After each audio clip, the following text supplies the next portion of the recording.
Bonjour, bonjour à toutes et à tous. Bienvenue dans ce webinaire, le webinaire du mois de février, intitulé Où en est la transition écologique de l'agriculture? Je suis Célestine Schmid-Aubert, chargée de mobilisation et de développement chez Humanité et Biodiversité. Je vous remercie chaleureusement de votre présence avec nous aujourd'hui pour ce rendez-vous qui est mensuel. Donc vous pouvez voir ou revoir notre webinaire dès demain sur notre chaîne YouTube. Un mot sur notre association qui organise les rencontres d'HB avec le soutien de l'Office français de la biodiversité, reconnu d'utilité publique et présidé par Bernard Chevassiot-Louis. Humanité et Biodiversité a pour mission de placer la biodiversité au cœur de nos sociétés. Nous menons à la fois des missions de sensibilisation à la préservation de la biodiversité auprès du grand public, des acteurs économiques et sociaux, et qu'ils soient publics ou privés, et nous menons en parallèle également des actions de plaidoyer auprès du gouvernement, des parlementaires, des élus locaux, toujours dans une volonté de dialogue.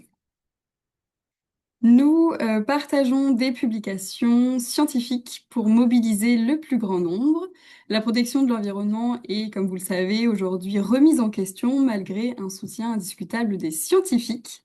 Et notre association accomplit sa mission grâce au soutien de ses adhérents et de ses partenaires.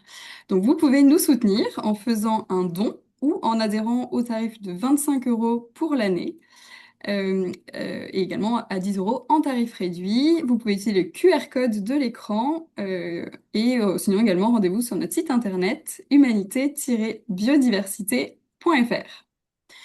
Je passe maintenant à la présentation des invités de notre webinaire du mois de février. Une thématique donc plus que d'actualité. Nous avons le plaisir donc d'accueillir Bernard Chevassu-Louis, vous êtes président d'Humanité et Biodiversité, et Nathan Ronberger, chargé de mission politique de la biodiversité d'Humanité et Biodiversité. Donc bienvenue à tous les deux. J'invite les participants à poser toutes vos questions dans le menu QR questions-réponses qui est en bas de votre écran. Il y aura un temps de questions-réponses après les présentations des intervenants. Voilà, donc sans plus attendre, je passe la parole à Bernard et je vous souhaite à toutes et à tous un excellent webinaire. Bonjour, est-ce que le son est bon? Vous entendez bien?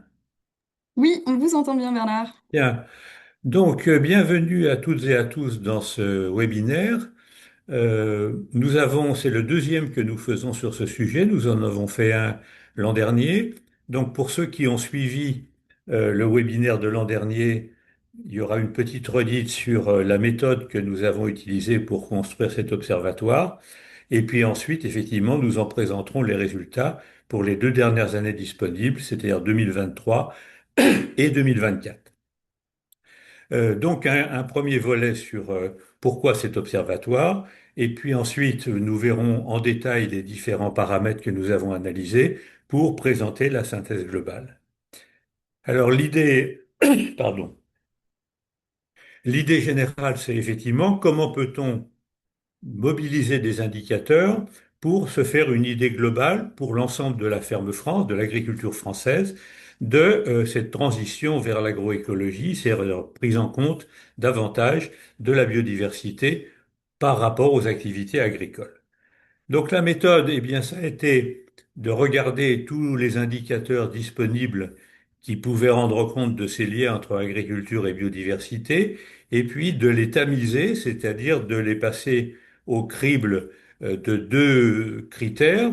Le premier, c'est que, il y a une série suffisamment longue pour qu'on puisse effectivement voir des évolutions, ce qui veut dire qu'il faut qu'ils soient actualisés régulièrement. Faut que ça soit des indicateurs qui sont disponibles dans des bases de données publiques nationales ou internationales pour que les gens puissent aller voir les données de base. Et il faut effectivement que ces indicateurs soient assortis d'objectifs politiques, c'est-à-dire de dire, voilà, nous souhaitons pour tel indicateur que en telle année, on ait atteint tel niveau pour cet indicateur. Et puis, à partir de ces deux cribles, eh bien, on a identifié effectivement 7 indicateurs ou groupes d'indicateurs qui répondent à ce cahier des charges. Et vous les avez donc sur cet écran. L'agriculture biologique, donc développement de l'agriculture biologique, réduction des pertes d'azote, notamment atmosphériques, mais aussi de l'utilisation des engrais azotés, réduction de l'utilisation des pesticides, réduction des émissions de gaz à effet de serre avec les effets qu'on connaît sur le climat et donc sur la biodiversité, augmentation de la teneur en carbone des sols et augmentation des cultures en légumineuses. Et sur cet écran, vous avez à chaque fois les objectifs qui ont été énoncés dans des politiques publiques de notre pays. Alors, si on organise ces indicateurs en deux groupes, on peut dire qu'il y a d'une part des indicateurs de pression qui sont en rouge et qui ont des effets négatifs sur la biodiversité. C'est le cas de l'utilisation des pesticides, des excédents d'azote ou des gaz à effet de serre, et puis des pratiques qui sont censées au contraire avoir des effets favorables sur la biodiversité. C'est le cas de l'agriculture biologique, des cultures de légumineuses ou de l'amélioration des teneurs en carbone des sols. Et ensuite, donc, pour obtenir un indicateur synthétique, eh bien, il faut standardiser chacun des indicateurs. Et donc, on a dit, on va positionner chaque indicateur sur une échelle, un peu comme un thermomètre, entre 0 et 100. 0, ça sera la valeur de l'indicateur en 2010 qu'on a pris comme année de référence, qui est le début des discours sur la transition agroécologique de l'agriculture. Et le niveau 100, eh bien, ça sera l'objectif retenu pour 2030. Donc, ce qu'on va appeler tout au long de l'exposé le taux de transition agroécologique, eh bien, c'est une valeur entre 0 et 100 que vous avez ici, donc, sur ce graphique. Le niveau 0, comme je l'ai dit, c'est la valeur qu'on observe en 2010. 100, c'est le niveau qu'on veut atteindre en 2030. Et le taux de transition, c'est où est-ce qu'on en est entre 0 et 100. Alors, pour ceux qui ont suivi le séminaire de l'an dernier, alors, dernière question, mais je passe rapidement. Il y avait des questions de comment on va agréger les indicateurs, comment on va les pondérer, et on a pris l'option la plus simple, qui est qu'on leur donne la même pondération et qu'on fait une moyenne la plus simple, qui est la moyenne arithmétique, mais on pourra discuter éventuellement de ces deux options. Et donc, on s'était quitté l'an dernier avec ce graphique donc de taux de transition agroécologique depuis 2010, dans lequel on voyait que la première période qui allait en gros de 2010 à 2017 était une période de relative stagnation, c'est-à-dire qu'on ne voyait pas se mettre en route une transition agroécologique de l'agriculture. Et puis, on avait vu en 2017 que ça décollait et qu'on avait une progression de l'ordre de 5 à 10 points par an entre 2017 et puis 2022. Et vous voyez que à partir de 2022, il y avait peut-être un léger tassement. Et ce qu'on va découvrir aujourd'hui, c'est la suite de cette évolution, c'est-à-dire les données pour l'année 2023 et 2024. Et je vais donc passer la parole à Nathan pour qu'il vous présente ces évolutions des 7 paramètres que je vous ai présentés. Nathan, je te passe la parole. Bonjour à toutes et tous et merci Bernard pour cette introduction. Donc le premier paramètre auquel on s'est intéressé concerne les apports en azote. Et donc vous constatez qu'il y a deux calculs qui sont faits ici. Le premier en jaune, donc la courbe jaune, concerne les apports d'azote totaux. Et ensuite, pour la courbe bleue, ce sont les surplus bruts d'azote. Et donc, on a considéré ces deux paramètres et on en a fait une moyenne pour avoir une information globale sur les apports d'azote qui sont effectués au niveau de la ferme France. Ensuite, on se concentre sur les émissions d'azote actif. Donc là, on distingue le NH3, donc c'est l'ammoniac. L'agriculture représente 90% des émissions d'ammoniac à l'échelle nationale, avec grosso modo un tiers qui vient des fertilisants artificiels, un tiers de l'épandage des déjections et un tiers des bâtiments d'élevage et de stockage utilisés pour l'élevage. Et ensuite, les NOx, donc ici en jaune sur la courbe, ce sont les oxydes d'azote. Et donc, quand on s'intéresse au taux de transition agroécologique, on voit effectivement cette amélioration dont parlait Bernard à partir de l'année 2018, qui s'est poursuivie jusqu'en 2022. où on avait un taux de transition agroécologique de 35%. Et donc, ce qu'il faut garder à l'esprit, c'est que pour l'année 2024, si on suivait la bonne trajectoire, on devrait être à 70. Donc ici, précisément, on a atteint seulement la moitié de l'objectif qui est fixé, puisqu'on voit que sur les 3 dernières années, on stagne autour de 35%. Viennent ensuite les émissions de gaz à effet de serre. Donc ici, on voit que le taux de transition agroécologique est de 70 pour l'année 2024. Le chiffre est provisoire, mais en tout cas, il nous met sur la bonne trajectoire. Il faut noter cependant que l'objectif de réduction des émissions de gaz à effet de serre pour l'agriculture est moins ambitieux que pour les autres secteurs d'activité, puisqu'il est de 18%. Euh, Ce qu'il est intéressant aussi de préciser, c'est que quand on parle de gaz à effet de serre, on a souvent à l'esprit les émissions de CO2. Et en fait, elles sont relativement minimes dans le secteur agricole puisqu'elles ne représentent que 14% des émissions de gaz à effet de serre. On a 46% qui sont des émissions de méthane. Et le méthane a un pouvoir de réchauffement global 28 fois supérieur au CO2. C'est-à-dire qu'une tonne de méthane a l'équivalent en termes d'impact sur le climat de 28 tonnes de CO2. Et le méthane provient à 99% de l'élevage et principalement de l'élevage bovin. Et ensuite, on a 40% de N2O, donc le protoxyde d'azote qui lui a un pouvoir de réchauffement global de 265. Donc ici, une tonne de protoxyde d'azote équivaut en termes d'impact sur le climat à 265 tonnes de CO2. Et les protoxydes d'azote proviennent à 90% des cultures et notamment des engrais azotés qui y sont apportés. Ce qu'on souhaite préciser aussi, c'est que, donc, comme je le disais, les émissions notamment de méthane proviennent principalement de l'élevage bovin, et donc la diminution des émissions est notamment liée à la réduction du cheptel bovin en France. Donc on a un nombre de bovins en France qui diminue, de fait les émissions baissent, mais comme on ne consomme pas moins de viande bovine, c'est de la viande qu'on va importer et qui aura des impacts sur le climat dans les pays extérieurs où elle est produite. Et donc il faut garder à l'esprit que nous, on se concentre uniquement sur ce qui se passe en France en termes de production et pas en termes de consommation. Pour ce qui concerne l'usage des pesticides, on a fait le choix de s'intéresser à la fois à leur usage, donc aux quantités qui sont utilisées, mais aussi à leur toxicité. Et donc pour ça, on s'est basé sur deux indicateurs. Le NODU, donc le nombre de doses unités, ça c'est, il mesure l'usage des pesticides en termes de volume, et le HRI, il mesure leur toxicité. Et donc, c'est intéressant de constater que sur la toxicité, donc le HRI en jaune, on a fait de nets progrès, puisqu'on est passé d'un taux de transition agroécologique de 0 en 2018 à 89 en 2023, les dernières données qui sont disponibles. À l'inverse, en termes de volume de pesticides, le compte n'y est pas du tout, puisqu'on est dans le négatif, c'est-à-dire qu'on utilise davantage de pesticides qu'en 2011. Donc on en utilise de plus grandes quantités, mais de substances qui sont moins toxiques. Vient ensuite, pour les pratiques favorables, l'agriculture biologique.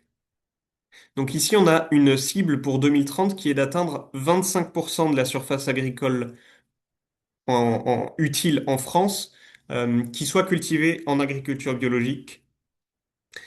Et là, on avait une dynamique qui était encourageante à partir de 2016. Et on voit que depuis 2022, malheureusement, on a une stagnation, voire même un léger recul de l'agriculture biologique. Vous aviez probablement entendu parler de la crise qu'a traversé le secteur à partir de 2022. Et ça s'est traduit par un certain nombre d'exploitations qui ont abandonné l'agriculture biologique, malheureusement, ou de fermes en agriculture biologique qui n'ont pas trouvé de repreneurs. Et pour ce qui concerne les barres, donc vous voyez en bleu la surface agricole utile en bio, donc on est à 9% aujourd'hui. Et en jaune, ce sont les surfaces en conversion. Et donc là, on voit aussi une nette décrue des surfaces en conversion. Donc ça correspond à la période pendant laquelle une exploitation s'oriente vers l'agriculture biologique, mais ne peut pas nécessairement utiliser le label puisqu'il y a cette période de transition. Et donc on voit qu'on était à plus de 2% de la surface agricole française en cours de conversion en 2020 et aujourd'hui on est tout juste à 1%. Donc ça nous indique déjà que pour les années futures, on va pas retrouver malheureusement la dynamique qui serait nécessaire.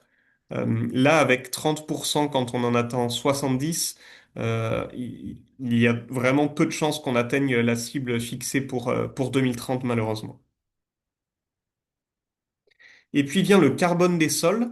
Donc pour le carbone des sols, c'est un paramètre particulièrement intéressant puisque les sols agricoles stockent du carbone et on a bien besoin de stocks de carbone actuellement, étant donné les émissions qui sont les nôtres et aussi du fait de la réduction des puits de carbone forestiers, qui notamment du fait des sécheresses et de certaines attaques de ravageurs stockent de moins en moins de carbone.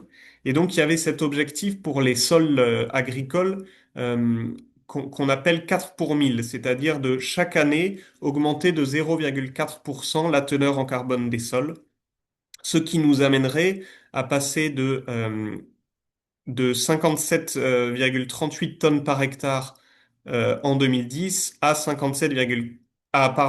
62 tonnes par hectare en 2030.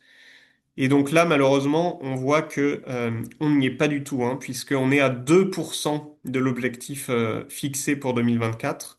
Alors, dans le détail de la présentation, vous remarquerez que vous avez la courbe verte en haut. Donc, en fait, on a dû faire un calcul pour ce qui concerne les prairies temporaires, qui ne sont pas, dont on n'a pas une valeur précise en termes de carbone stocké. Donc, dans le cas de la courbe verte, on a considéré qu'elle stockait autant que les surfaces toujours en herbe. Et dans la courbe bleue en bas, on a considéré qu'elle stockait autant que les terres arables, considérant que le chiffre équilibré était probablement entre les deux, et donc on a fait une moyenne qui apparaît en jaune. Et vous constatez un décrochage pour l'année 2010 qui est lié à l'actualisation du recensement agricole qui a revu les surfaces de prairies temporaires. Et puis la culture des légumineuses, qui est aussi une pratique favorable pour la biodiversité. Alors là, l'objectif, c'est d'atteindre 8% de la surface agricole utile en 2030 en légumineuses. Et donc, ce qu'on constate, c'est une certaine variabilité. Par exemple, vous constatez un pic au niveau des années 2010. Il était lié notamment à une hausse des aides de la politique agricole commune pour la culture des légumineuses. Donc on voit que les cultivateurs sont sensibles aux aides qui sont apportées et une année où les aides vont être plus conséquentes pour les légumineuses, ils vont être incités à planter des légumineuses. Et c'est encourageant de garder ça à l'esprit puisqu'on se dit que grâce au financement de la politique agricole commune, on peut avoir un effet de réorientation. Et c'est vrai pour la culture des légumineuses, mais ça peut être vrai aussi pour les cultures en bio. Si les aides sont plus conséquentes, on va encourager les agriculteurs à se lancer dans la démarche. Et pour la suite, donc à partir de 2014, ça a commencé à décoller jusqu'en 2020. Et là, on voit qu'on est à 5 années de stagnation où, là encore, hein, on attendrait une valeur de 70 pour 2024 et on est à 36. Donc c'est la moitié du chemin parcouru. Il y a encore beaucoup à faire pour atteindre l'objectif fixé pour 2030. D'autant qu'entre-temps, il a été revu à 10% cet objectif dans la dernière loi d'orientation agricole, et donc on mettra à jour pour les données futures cet indicateur. Voilà, je repasse la parole à Bernard pour la synthèse globale.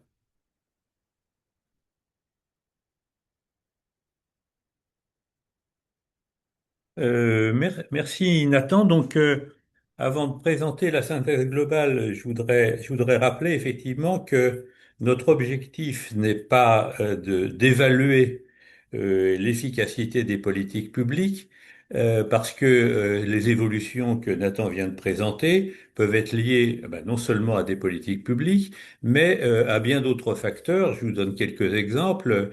la guerre en Ukraine avec l'augmentation du coût du gaz s'est traduit par une baisse très forte de la consommation d'engrais azotés, baisse peut-être provisoire, mais en tout cas, on a vu très nettement ce phénomène. Vous venez de voir inversement pour les légumineuses et avec d'autres éléments de politique. Et puis, Nathan vous l'a dit aussi, les baisses des émissions de gaz à effet de serre ou les baisses d'émissions d'azote atmosphérique, eh bien, c'est lié au fait que le cheptel de ruminants a beaucoup diminué et que ça, c'était pas une politique. Il n'y avait pas de politique pour faire baisser le cheptel de ruminants, mais d'autres facteurs font effectivement que ce cheptel a baissé. Autrement dit, on ne prétend pas que ce qu'on va voir, c'est l'effet des politiques publiques, mais ça permet quand même non pas de les évaluer, mais au moins de les interroger sur effectivement leur capacité à atteindre les objectifs, et j'en prendrai quelques exemples. Alors, vous retrouvez effectivement sur ce graphique tout ce que Nathan vient de vous dire, et on voit bien effectivement qu'on a une très grande variation suivant les indicateurs. L'évolution la plus faible, c'est celle du carbone des sols qu'on a vu, donc dans lequel ça ne progresse pratiquement pas. Et les deux évolutions les plus fortes, Nathan les a présentées, c'est la réduction des émissions de gaz à effet de serre et les données sur l'azote, aussi bien sur la consommation que sur les émissions atmosphériques. Puis entre les deux, effectivement, on voit des données intermédiaires, mais comme l'a dit Nathan, si on voulait être sur la trajectoire qui nous mène effectivement à 100% en 2030, tous ces paramètres devraient être aujourd'hui aux alentours de 70%. Alors, avant de faire la synthèse globale, on peut déjà reprendre les deux grands groupes d'indicateurs que j'avais présentés au début, celui sur les indicateurs de pression, et vous voyez effectivement cette courbe en rouge dans laquelle on retrouve cette stagnation dans la période 2010-2018, puis une progression assez forte qui s'est amorcée, mais comme on l'a vu, qui est en train de s'aplanir. On a l'impression effectivement que les données 2024 montrent qu'on est rentré en stagnation. Et par contre, on voit que les pratiques, que ce soit le bio, que ça soit la culture de légumineuses ou le carbone des sols, eh bien, ne se développe pas énormément en termes effectivement de transition agroécologie. Et si on regarde maintenant donc ce taux de transition agroécologique global, vous retrouvez donc la valeur de 2022 où on était aux alentours de 32%, et vous voyez effectivement que s'amorce donc une transition vers une certaine stagnation de l'évolution. C'est lié là aussi à pas mal de facteurs, mais ça amène à se dire, bah, effectivement, on a l'impression quand même que là, la transition agroécologique marque le pas depuis 2, 3 ans, et on verra dans les années qui viennent si ça se confirme, voire si on a carrément une régression. Alors, la question de quels sont les problèmes d'efficacité des politiques publiques, je prends un exemple très concret. En 2017, on a dit, pour encourager le développement de l'agriculture biologique, on va supprimer les aides au maintien de l'agriculture biologique et on va mettre l'ensemble de l'argent sur l'encouragement à la conversion. Et on pouvait se dire que peut-être qu'en 2017, c'était pertinent d'encourager surtout la conversion. Mais aujourd'hui, effectivement, ça amène à se dire, mais finalement, est-ce qu'il ne faut pas déjà consolider l'existant et reprendre l'aide au maintien? Parce que peut-être que effectivement, la stagnation qu'on observe est liée au fait que toute une série de services, mais aussi de surcoûts liés aux pratiques de l'agriculture biologique, et qui sont considérés comme ayant des effets positifs sur la biodiversité, mériterait d'être encouragé, non seulement dans la conversion, mais même dans le maintien de l'agriculture biologique. Alors, en conclusion, vous l'avez vu, on est bien effectivement sur une progression réelle qui s'est opérée donc entre 2018 et 2022, avec, comme on l'a dit, des évolutions beaucoup plus fortes sur les pressions que sur les pratiques. Je prends un autre exemple qui est le cas des pesticides. On voit bien que l'indicateur de pratique, d'une certaine manière, sur l'usage des pesticides n'a pas beaucoup diminué. Et c'est parce qu'on a retiré du marché un certain nombre de substances particulièrement toxiques qu'on a vu effectivement des améliorations. Le phénomène de tassement, et puis, on l'a vu, c'est actuellement la progression est environ 2 fois trop lente pour espérer atteindre les objectifs pour 2030. Donc voilà ces données des années précédentes. Donc les perspectives, c'est que nous allons continuer chaque année à actualiser avec les données statistiques qui vont être disponibles cette année et l'an prochain, que un certain nombre de ces objectifs ont connu des modifications, notamment une loi d'orientation agricole qui a été promulguée en 2025, modifie les objectifs du bio plutôt à la baisse et modifie les objectifs des cultures de légumineuses plutôt à la hausse. Et donc, en 2025, on prévoit d'avoir deux indicateurs de transition agroécologique, l'un en gardant constants les objectifs initiaux et l'autre en prenant en compte effectivement ces modifications d'objectifs. Et puis troisième volet, et on va travailler en 2026 sur d'autres indicateurs complémentaires, les prélèvements de l'eau, puisqu'il y a eu un plan eau qui prévoit notamment d'ici à 2030 une stabilité des prélèvements d'eau par l'agriculture, les abondances d'oiseaux communs dans les milieux agricoles, sur lesquels là aussi il y a un objectif de remontée de cette abondance alors qu'on a une tendance plutôt à la baisse. Et puis les questions effectivement de l'autonomie protéique, dont on parle beaucoup sous le nom d'autonomie ou de souveraineté. Donc quels indicateurs on peut avoir dans ce domaine. Et puis la question des prairies permanentes. Alors, si vous voulez en savoir plus sur ce sujet, eh bien, vous avez en ligne les cahiers de la biodiversité. Donc, vous tapez cahiers de la biodiversité sur notre site et vous avez trois cahiers qui vous expliquent ces différents aspects à la fois du point de vue méthodologique, et puis le dernier qui vient d'être mis en ligne, le numéro 21, reprend ce qu'on vient de vous exposer. D'autre part, vous avez également téléchargeable en ligne un ouvrage détaillé de près de 200 pages qui présente de manière beaucoup plus détaillée cet observatoire de la transition écologique avec des séries chronologiques beaucoup plus longues. Et puis donc je vous présente ce numéro qui vient de sortir et sur lequel vous pouvez vous précipiter dès maintenant, qui vous donne effectivement les données qu'on vient de vous présenter pour 2023 et 2024. Et bien maintenant, je crois qu'on va pouvoir passer au débat. Merci beaucoup Bernard et Nathan pour vos éclairages. En effet, on avait une question d'Isabelle qui nous demandait où retrouver ces données. Donc, c'est justement l'endroit où vous allez pouvoir retrouver donc, sur notre site internet et je viens de le mettre dans le chat. Donc, vous avez le lien directement du dernier cahier de la biodiversité avec toutes les données actualisées. On a une première question de Bernard qui nous dit que peut faire un citoyen moyen avec toutes ces données qu'on a eues aujourd'hui? Qu'est-ce que nous, en tant que citoyens, on pourrait faire? Ben, il y a un certain nombre de ces paramètres sur lesquels les comportements alimentaires vont pouvoir jouer. Contrairement à ce qu'on pense, dans lequel on dit, vous savez, l'évolution agricole, c'est lent, il y a de l'inertie et autres. Nous, on pense qu'au contraire, les agriculteurs sont extrêmement attentifs aux signaux de la consommation et que lorsque on dit on veut des produits sans pesticides ou on veut des produits issus de l'agriculture biologique ou on veut diminuer notre consommation de viande pour diminuer les émissions de gaz à effet de serre, ben ça, c'est des comportements de consommateurs et alors, ça, c'est les comportements de consommateurs, puis il y a les comportements de citoyens. Vous avez entendu parler de la grande pétition sur l'utilisation des pesticides. Eh bien, là aussi, lorsque notre association ou d'autres associations proposent effectivement de manifester notre intérêt pour telle ou telle forme d'agriculture, c'est aussi quelque chose que l'on peut faire. Donc, ça veut dire effectivement que là, on a parlé de la partie agricole, mais que la partie effectivement comportement alimentaire, il est tout aussi efficace. De même que on a parlé des légumineuses. Une partie des légumineuses, même si c'est pas la plus importante, c'est les légumineuses destinées à la consommation humaine, que ce soit les lentilles, les pois, les fèves, etc. Et donc le fait de dire, pour assurer une alimentation riche en protéines, préférons ou en tout cas utilisons aussi les légumineuses plutôt que les produits carnés, c'est aussi une transition qu'on peut faire pour effectivement avoir un régime alimentaire qui a moins d'impact. Merci beaucoup. Une deuxième question de Pierre Damien. Y a-t-il une déclinaison territoriale ou régionale de ces taux et de ces données?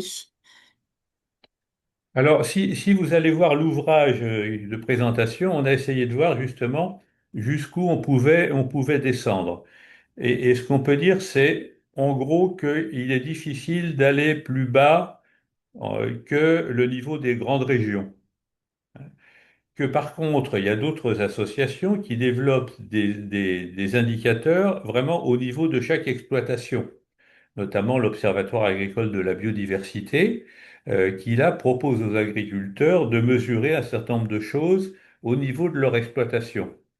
Et la difficulté qu'il y a, c'est l'intermédiaire, c'est-à-dire les niveaux de territoire qui seraient plus petits que effectivement les régions et qui va un peu au-dessus de l'exploitation pour lequel un certain nombre d'indicateurs s'y prêtent, mais si on veut prendre les 7 indicateurs qu'on vous a présentés, il y en a sur lesquels on peut pas descendre plus bas effectivement que les régions.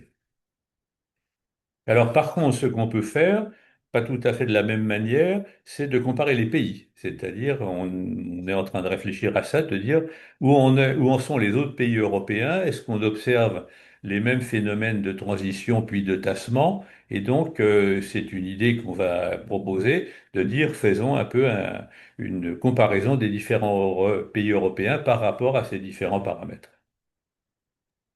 Merci beaucoup Bernard. On a une question d'Isabelle qui vous remercie pour l'analyse et qui nous dit, que pensez-vous de la tendance aujourd'hui de l'agriculture, enfin, en agriculture d'installer des panneaux solaires sur les champs cultivés et les prairies?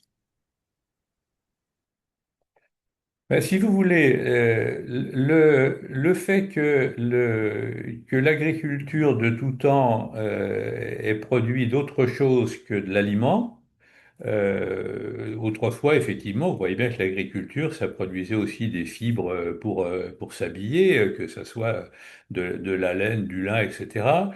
Ça produisait aussi d'une certaine manière de l'énergie pour donner à manger aux chevaux qui étaient avant les tracteurs, etc. Donc on n'a pas, et de même qu'il y avait toute une série de produits qui étaient faits pour se chauffer, s'éclairer, etc. Bon. Donc on n'a pas d'opposition de principe à ce que l'agriculture, aujourd'hui, s'interroge sur est-ce que je peux produire des produits qui pourraient avoir un effet positif dans le domaine des effets sur le climat et autres, et notamment en termes d'énergie alternative, voire éventuellement de biomasse. La difficulté, c'est effectivement d'une part qu'il ne faut pas surestimer la possibilité, le potentiel de l'agriculture. C'est aujourd'hui, il y a un certain nombre de gens qui disent qu'il faut absolument produire de la biomasse, mais on voit bien quand même qu'on ne peut pas, ou alors qu'il faudra produire de la biomasse en mettant beaucoup d'engrais, et là, le bilan risque de pas être terrible, et qu'il faut quand même donner la priorité à des usages qui n'ont pas d'impact sur la biodiversité. Et donc c'est des débats, c'est-à-dire qu'il y a un certain nombre d'activités agricoles ou qui s'implanteraient sur des terrains agricoles. Eh bien, par exemple, on sait que les éoliennes, si elles ne sont pas implantées de manière intelligente, peuvent avoir des impacts sur la biodiversité, en particulier sur les oiseaux, les rapaces, les chauves-souris, etc. Les panneaux photovoltaïques, je dirais que ça dépend des contextes. Je prends un exemple très concret qui sont les viticulteurs du Sud, dans lequel, après avoir longtemps considéré que les vins n'avaient été des piquettes, entre guillemets, c'est-à-dire étaient des vins à très faible niveau alcoolique, sont confrontés aujourd'hui au fait qu'il y a trop de soleil. Et donc, ce qu'on appelle l'agrophotovoltaïque, dans lequel on met des panneaux solaires réglables au-dessus des rangs de vignes, qui ont pour effet à la fois de produire de l'énergie, mais aussi de faire un effet d'ombrage qui permet effectivement de diminuer un petit peu les teneurs en alcool du raisin, et puis aussi d'éviter qu'il grille quand il fait vraiment très chaud, comme dans les régions du sud, pourquoi pas? Par contre, si c'est sur des terrains qui ont une certaine valeur écologique et sur lesquels, par exemple, on a une zone humide qu'il faut préserver, là, on va être... donc, c'est vraiment de l'analyse au cas par cas, de dire, est-ce qu'on est dans des stratégies gagnant-gagnant ou est-ce qu'on est effectivement dans des effets potentiellement négatifs sur la biodiversité? Merci Bernard pour cette réponse. On a une question de Christophe. Côté pesticides, il a été dit que l'indicateur toxicité progresse, mais cet indicateur HRI est très controversé. Non? Interrogation. Oui, pourquoi pas. Oui, alors le HRI, c'est l'indicateur qui a été choisi à l'échelle européenne Nous, en France, on se basait historiquement sur le NODU qui, effectivement, a la pertinence de prendre en compte les usages. Le HRI, comme l'a expliqué tout à l'heure Bernard, il suffit en fait de supprimer l'une ou l'autre molécule particulièrement toxique pour faire baisser très nettement cet indicateur. Et notamment, ce qui peut lui être reproché, c'est que cet indicateur a distingué quatre catégories de pesticides avec des coefficients pour chacun d'entre eux en fonction de leur toxicité de 1, 8, 16 et 64. Donc un pesticide particulièrement toxique a un coefficient de 64 et un dont on considère qu'il est inoffensif, entre guillemets, a une valeur de 1. Mais en fait, ces valeurs ont été fixées de manière totalement arbitraire. Donc ça aurait pu être 1, 10, 100 000 et ça aurait donné des résultats tout à fait différents. Et en plus, il y a dans la méthode de calcul, sans trop complexifier la chose et rentrer dans les détails, mais une rétropolation en fait qui fait que si a posteriori un produit change de catégorie, eh bien en fait ça va améliorer encore artificiellement le score. Donc oui, c'est pas un indicateur dont on puisse se satisfaire, en tout cas seul. C'est pour ça que nous, on a choisi de l'associer au NODU qui est pertinent et qui est français.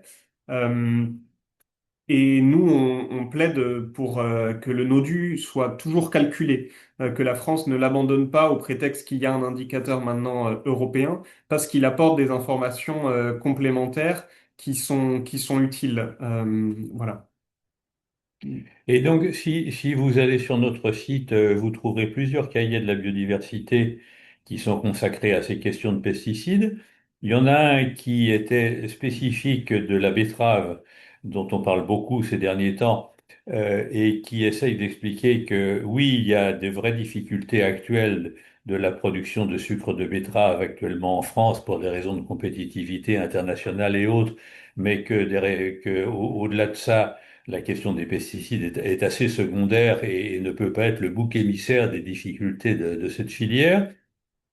Et puis, vous trouverez plusieurs cahiers qui sont liés justement à ce débat autour du HRI et du NODU, dans lequel, effectivement, on défendait d'abord le fait que le NODU devait continuer à être calculé, parce qu'il nous semblait un indicateur tout à fait réaliste des pressions, et que le HRI avait un certain nombre d'inconvénients, mais que pour le moment, même si on dit que l'Europe réfléchit à un indicateur un peu plus astucieux, et il y a des propositions concrètes des scientifiques, mais pour le moment, on n'a rien d'autre à se mettre sous la dent, puisque effectivement, c'est le seul qui est disponible dans les bases de données. Mais si vous allez voir nos cahiers de la biodiversité, vous verrez que c'est un sujet sur lequel on est actif et qu'on défend effectivement beaucoup le fait que ça serait complètement idiot de dire désormais, sous prétexte que c'est l'indicateur européen, eh bien, seul le HRI va être le témoin de l'évolution de l'usage des pesticides. Et peut-être préciser aussi que dans Trageco, on s'intéresse vraiment aux impacts sur la biodiversité, là où le HRI s'intéresse à la toxicité humaine, donc à savoir notamment si les substances sont CMR, donc cancérigènes, mutagènes, reprotoxiques. Mais en fait, un insecticide, par exemple, qui serait considéré comme peu impactant pour la santé humaine, peut être par contre tout à fait délétère, bien sûr, pour la biodiversité, puisque son essence même, c'est de tuer les insectes et souvent, ils ont malheureusement un spectre assez large et donc impact au-delà des seuls ravageurs qui sont visés. Et c'est pour ça que le nodus sur les questions de biodiversité est particulièrement précieux. Merci beaucoup à Bernard et Nathan pour cette réponse. J'enchaîne avec une question d'Albert qui nous dit, serait-il possible de prendre aussi comme indicateur la diversité paysagère, les haies, les rotations, les cultures associées, l'agroforesterie, etc.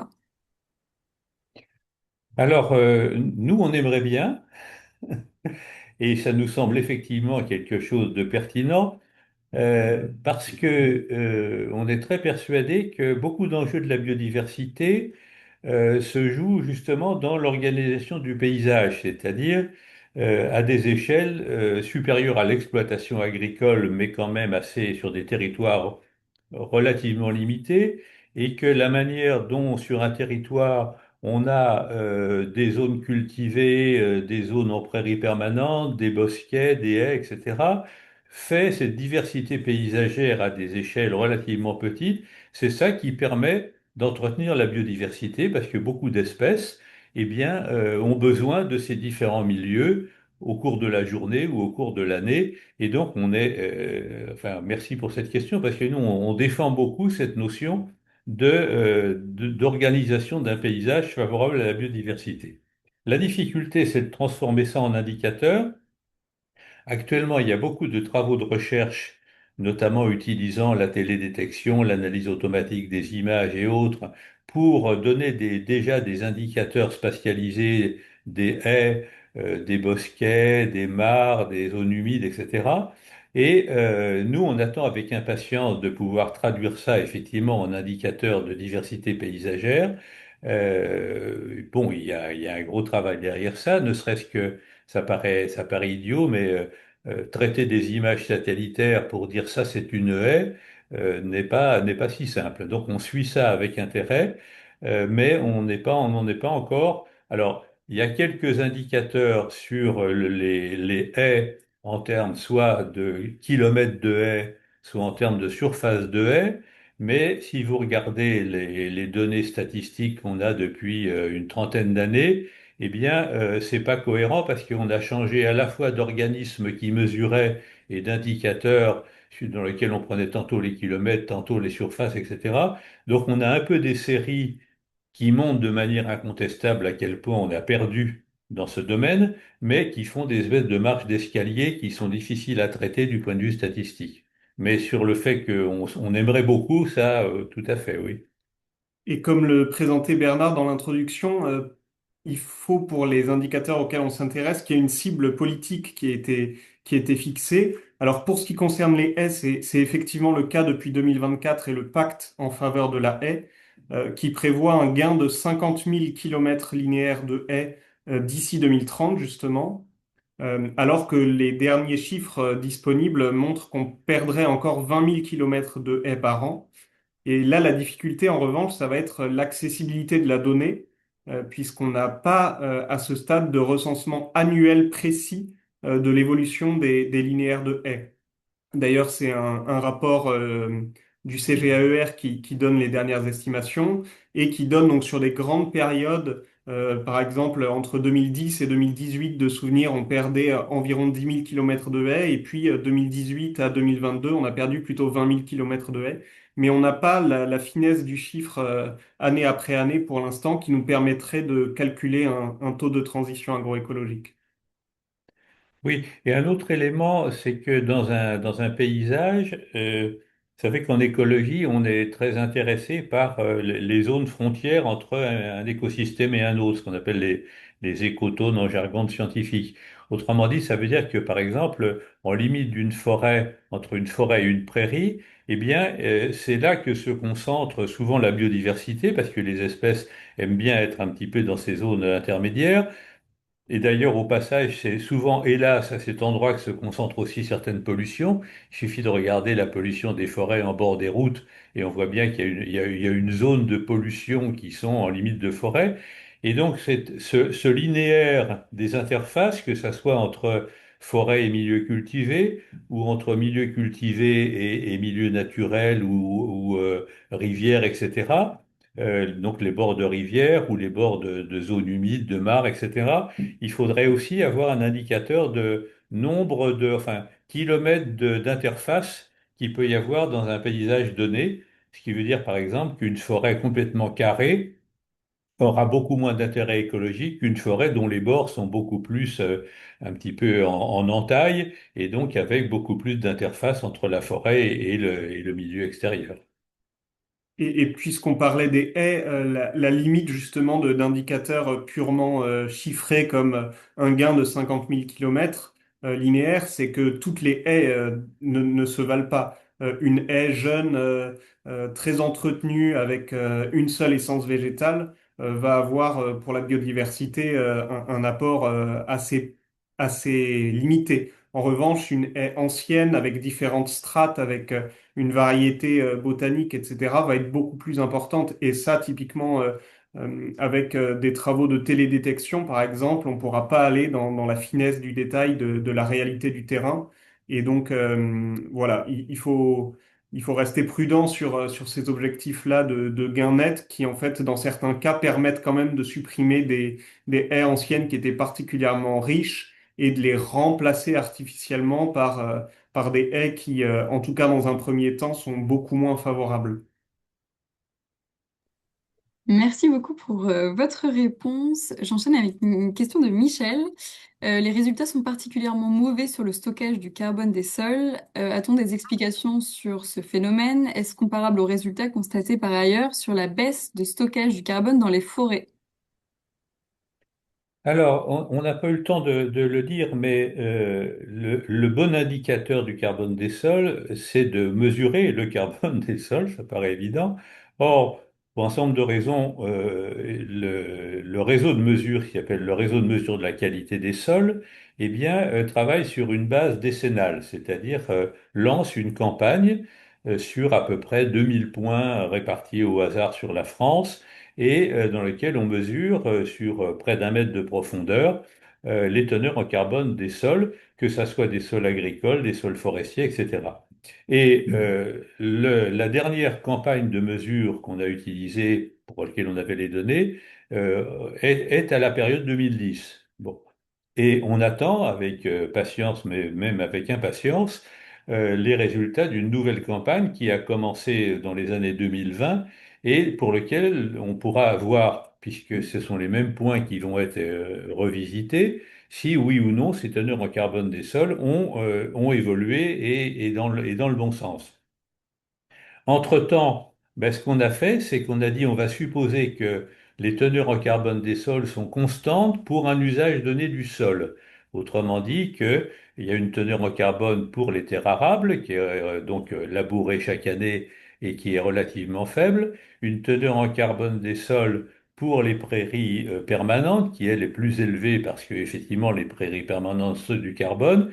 Et ce que vous avez vu dans ce qu'a présenté Nathan, c'est effectivement que c'est en fait l'évolution de la proportion relative des différents usages des sols.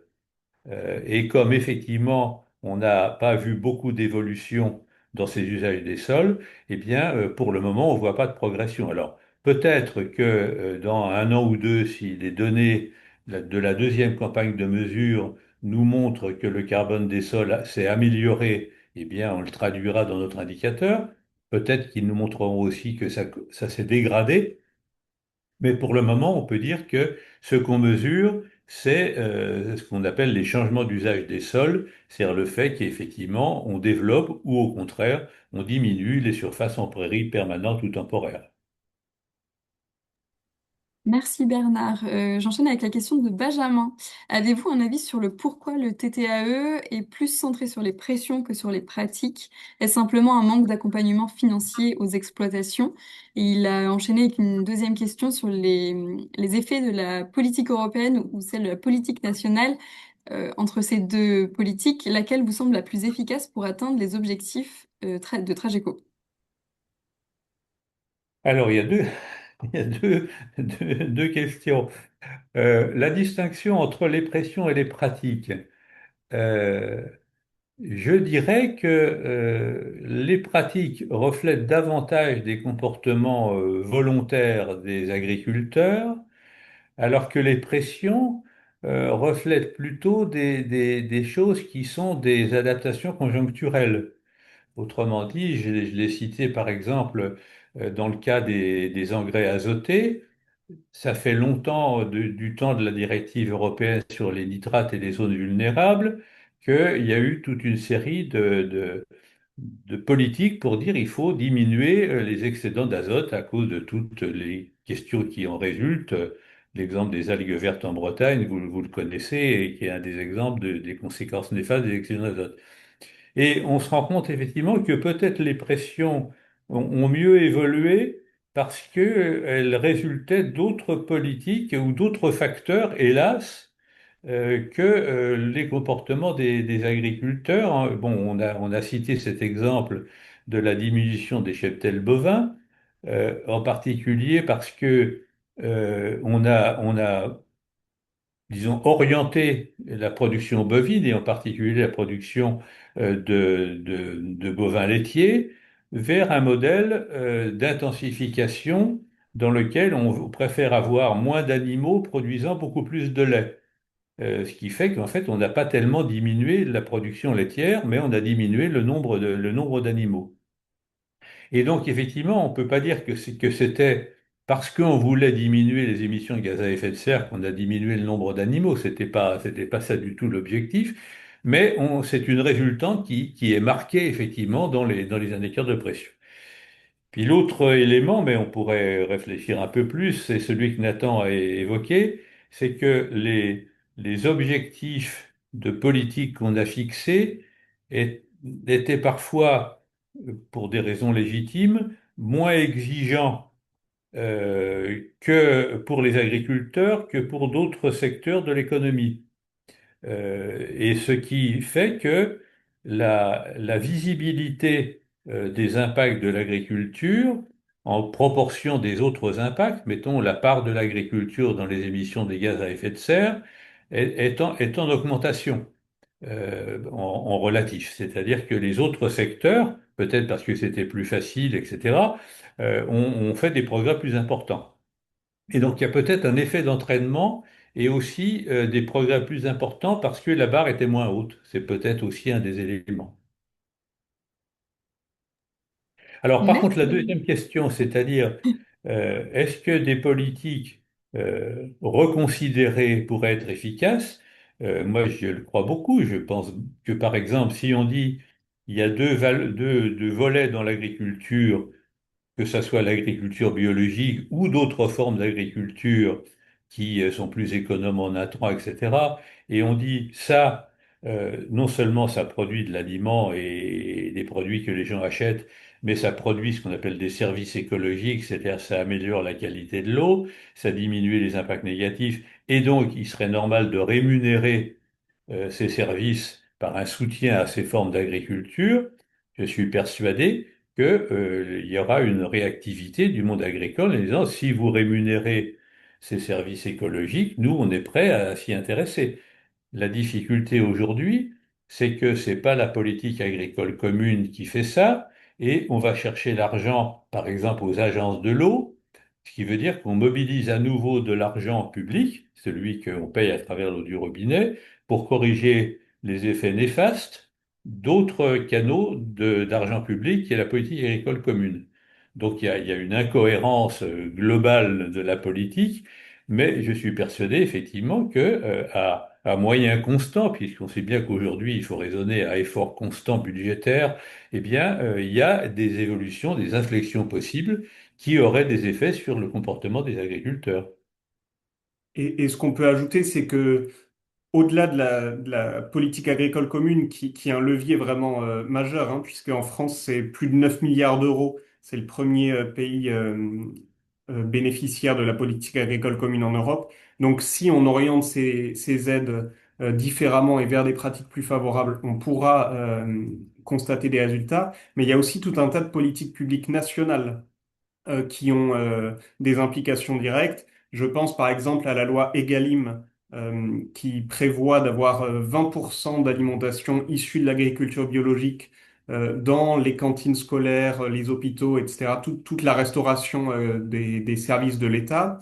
L'objectif donc de 20% était à atteindre en 2022 et on est toujours en dessous de 10%. Donc il y a un manque à gagner pour la filière de l'agriculture bio en France qui est estimé à plus d'1 milliard d'euros et qui pourrait être mobilisé pour favoriser le développement de l'agriculture biologique, d'autant que ça permettrait une pérennité de cette commande. La commande publique, voilà, une fois qu'on a atteint les 20%, si on les maintient, ça donne de la visibilité aux acteurs de l'agriculture biologique, puisqu'on a vu avec la crise qui a débuté en 2022 que une hausse de l'inflation, par exemple, peut faire varier le comportement des consommateurs et donc impacter la filière bio, alors que si c'est une commande publique sur le long terme, ça leur donne vraiment la possibilité de se projeter dans l'avenir. Merci pour vos réponses. J'enchaîne avec avec une question de Natacha. Vous avez évoqué l'indicateur stock en conclusion. Il n'est actuellement pas dans le panel d'indicateurs mobilisés. Est-ce que vous savez pourquoi? Est-ce qu'il manque des statistiques nationales? Et quelles sont les valeurs cibles pour cet indicateur? Alors, je suis aussi un grand admirateur de l'indicateur stock, ne serait-ce que parce que c'est une des rares séries chronologiques longues, c'est-à-dire depuis 1990, et si on regarde du côté de nos amis britanniques depuis 1974, donc c'est une des plus longues séries chronologiques bien faites d'évolution de la biodiversité, portant sur les oiseaux dans différents milieux. Donc bien sûr, on s'intéresse beaucoup à cette série. Mais et on sait effectivement que dans les milieux agricoles, eh bien, on a une érosion très très forte depuis les années 90 et même avant. Et la difficulté, c'est que jusqu'à maintenant, on n'avait que des déclarations du genre il faut arrêter la perte de biodiversité, ce qui était sympathique. Bon, mais le problème, c'est que si vous avez vu comment on construisait notre indicateur, ça veut dire que la valeur de départ, ça serait la valeur 2010, et puis la cible, c'est la même valeur, puisqu'on dit faut arrêter. Donc ça veut dire il faudrait être stable.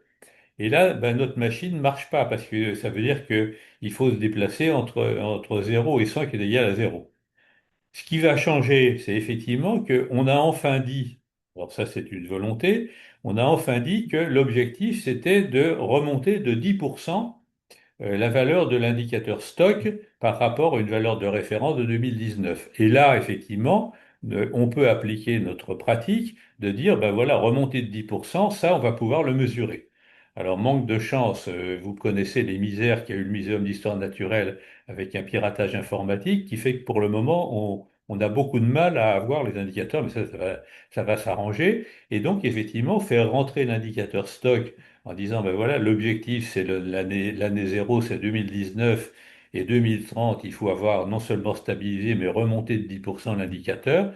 Là, on va se précipiter sur cette opportunité, en espérant bien sûr que cet objectif de 10% soit réaffirmé, mais maintenant qu'il a été écrit, ben, on va le prendre comme référence. L'autre point quand même, pour ceux qui, si vous connaissez bien cet indicateur, c'est que on ne regarde que les oiseaux considérés comme spécialistes des milieux agricoles. Et alors qu'on voit bien que les milieux agricoles sont aussi fréquentés par des espèces généralistes qu'on va retrouver dans d'autres endroits, si on prend le pigeon ramier ou les corneilles ou les pies, on les retrouve aussi dans des milieux forestiers et autres. Et donc la question peut-être de la fréquentation des milieux agricoles, non seulement par des espèces spécialistes qui aiment bien notamment comme les vanneaux qui nichent à terre et donc qui ont besoin de milieux ouverts, mais en herbe, mériterait peut-être qu'on en discute avec les gens du muséum en disant, mais qu'est-ce qui se passe? Est-ce que, ce qui serait une vision très optimiste, je vous l'accorde, est-ce que les milieux agricoles ne sont pas aussi recolonisés par des espèces généralistes? Mériterait peut-être qu'on regarde non seulement les espèces spécialisées des milieux agricoles, mais aussi des espèces qui trouveraient dans certains milieux agricoles des milieux favorables, au même titre qu'on sait que par le passé, beaucoup d'espèces sont devenues forestières un peu par nécessité. Ça n'avaient pas une vocation à être des espèces forestières, mais elles se sont réfugiées dans les milieux forestiers parce que c'est des milieux qui sont éventuellement moins impactés par les pressions qu'on a dans les milieux agricoles.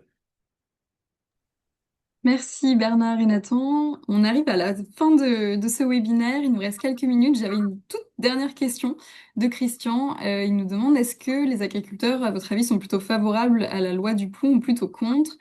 Il nous dit que peut-être qu'ils sont aussi dans une impasse et manquent enfin, ils sont dépendants des lobbies et de la concurrence. Voilà, une question d'actualité pour conclure ce webinaire. Ben, si vous voulez, le fait qu'un certain nombre de milieux, enfin, ou de filières agricoles sont actuellement en difficulté, on le reconnaît volontiers et ça nous plaît pas. Je veux dire que ça soit des filières de l'élevage, et on sait qu'elles sont affligées non seulement de problèmes de compétitivité, mais aussi d'une série de maladies qui n'arrêtent que ça soit que ça soit la grippe aviaire, que ça soit la récente, l'épisode de la vache folle, maintenant c'est la dermatose nodulaire, etc. Donc il y a effectivement des calamités qui frappent à répétition un certain nombre de filières. On voit bien aussi que dans le domaine des végétaux, eh bien, le réchauffement climatique va mettre des filières en difficulté parce que effectivement les plantes vont plus être adaptées. Donc il y a des vrais soucis pour toute une série de, disons, d'adaptations. Et en disant, ben voilà, il faut trouver les moyens de s'adapter et ça va pas être évident de s'adapter à ces dérèglements climatiques et à toutes ces conséquences. Mais nous, notre idée, c'est de dire effectivement, euh, il y a des solutions qui sont des impasses. Autrement dit, le fait de dire, ben voilà, on veut s'adapter à tout prix, et par exemple pour les pesticides, à la limite, même si on dit qu'il y a des risques pour la santé humaine ou pour la biodiversité, eh ben on va quand même utiliser ces produits parce qu'on en a besoin. C'est là qu'il faut dire halte là, c'est-à-dire qu'il faut trouver d'autres solutions.